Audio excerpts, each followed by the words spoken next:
Naniniwala ka ba na kayang gamitin ka ng Panginoon para mabago mo ang ibang tao? Ito nga, galing na naman ako sa isang pwesto ko. Alam mo, hindi nagkakaintindihan ng dalawang tao. Kasi ang tingin ng isang may edad na ay hindi siya nirerespeto ng isang mabata-bata.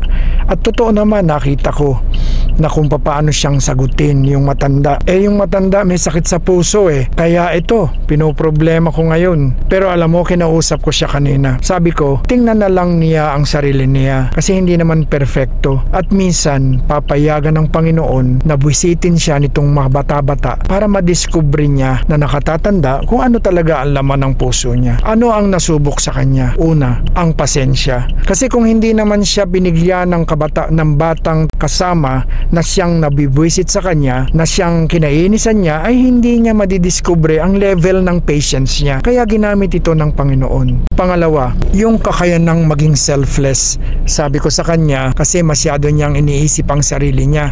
Kaya pag siya binuli, pag siya pinagsalitaan ng di maganda, nasasaktan siya.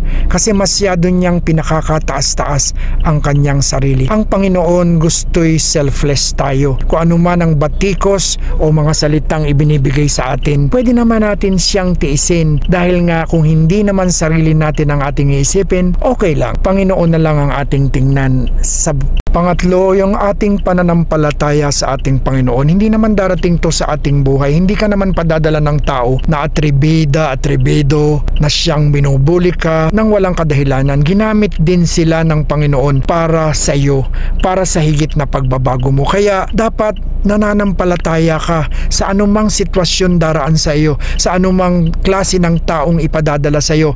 Manalig ka sa Diyos, mananampalataya ka na may dahilan siya kung bakit pinadadala sa iyo. Alam mo, masakit na hindi kumibo pagka ikaw ay pinagtatawanan. Masakit na ikaw ay okay lang kahit binuli ka na at sinisiraan ka na. Pero ginagamit ka ng Diyos para mabago mo yung taong gumagawa nun sa iyo. Okay lang dahil hindi naman sila ang magja-judge. Okay lang natanggapin na ikaw ay binubuli dahil hindi naman ikaw ay naniniwala doon. Mas higit na alam ng Diyos kung sino ka. Kaya pabayaan mo lang at sa huling hantungan, pagka hindi at nagtaka siya bakit hindi mo siya pinapatulan, baka yun pa ang gamitin ng Panginoon sa tulong mo na mabago yung tao na yun. Ginamit ka ng Diyos para magbago siya. Sana ay muli kayong na-inspire sa aking panayam. Ito ang inyong kaibigan, si Bro Jonats, sa isa na namang Bro Jonats Tip Talk. Hanggang sa muli!